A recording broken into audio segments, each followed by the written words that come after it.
پانی کا صدقہ۔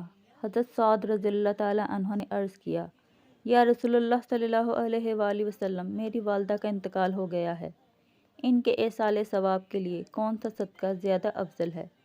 حضور صلی اللہ علیہ وآلہ وسلم نے فرمایا کہ پانی سب سے افضل ہے۔ اس پر حضرت سعد رضی اللہ تعالیٰ عنہ نے اپنی والدہ کے ثواب کے لیے ایک کنواں کھدوا دیا۔ حضرت عبداللہ بن مبارک رضی اللہ تعالیٰ عنہ کے پاس ایک شخص حاضر ہوا اور عرض کیا کہ میرے گھٹنے میں ایک زخم ہے، 7 برس ہو گئے، ہر قسم کی دوا اور علاج کر چکا ہوں، کسی سے بھی فائدہ نہیں ہوتا، بڑے بڑے طبیبوں سے بھی رجوع کر چکا ہوں۔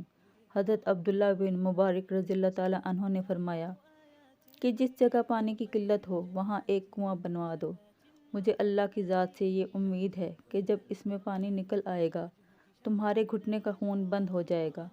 چنانچہ انہوں نے ایسا ہی کیا اور گھٹنے کا زخم اچھا ہو گیا۔